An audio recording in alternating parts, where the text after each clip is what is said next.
Ginza, Tokyo. Ito ang isa sa mga pinaka-iconic at high-end na shopping districts dito sa Japan. Kilala ang lugar na to sa mga luxury brands, malalaking flagship stores, at mga modernong buildings na talagang pang-world class ang itsura. Habang naglalakad kami dito sa streets ng Ginza, sobrang dami ng tao pero mapapansin mo na kahit crowded, organized at disiplinado pa rin ang lahat. Ang linis din ng paligid, walang kalat, walang ingay, ang sarap mag-roam around. Pumunta kami dito with a purpose, bumili ng Onitsuka Tiger. Marami kasing nagsabi na mas mura talaga dito sa Japan at totoo nga, umaabot ng 20% to 40% ang difference kumpara sa presyo sa Pilipinas. Kaya sabi namin, habang nandito na rin kami, grab the opportunity na.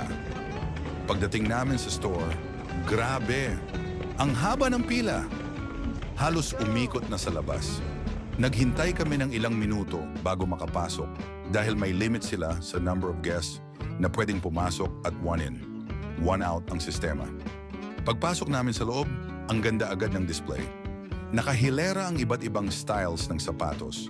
Classic, modern, limited edition. Lahat nandito.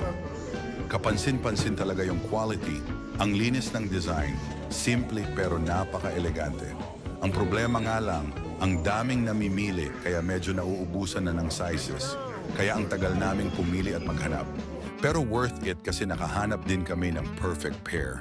At syempre, hindi ko palalagpasin yung shoe chandelier nila sa gitna ng store. Ang astig, literal na chandelier na gawa sa sapatos, parang art installation. Ang unique ng concept at sobrang Instagrammable. Pagkatapos ng sapatos journey namin, nagutom na kami, kaya naghanap kami ng makakainan na padpad kami sa Yoshinoya. Kilala ito bilang isa sa mga pinakasikat na fast food chains dito sa Japan. Parang Jollibee version nila, kaya halos bawat kanto meron. Pero kakaiba yung experience dito kasi may mga self-order monitors sa dining area. So pipindot ka lang sa screen, place your order at hintayin mo na lang. Super convenient!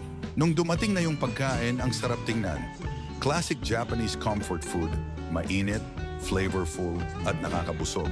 At ang maganda pa, affordable siya kahit nasa prime area ka ng Tokyo. Pagkatapos naming kumain, naglakad-lakad kami papunta sa train station. Ang ganda ng vibes dito, tahimik, malinis, relaxing. Ramdam mo yung pagiging safe at organized ng environment. Tapos bonus pa, may nakita pa kaming cherry blossoms sa daan kahit off-season na. Ang ganda, parang postcard. Habang naglalakad kami, nadaanan pa namin yung isa pang Onitsuka Tiger Branch.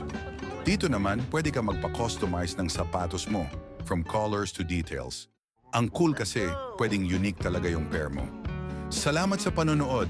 Sana nag-enjoy kayo sa short tour namin dito sa Ginza. See you on our next vlog.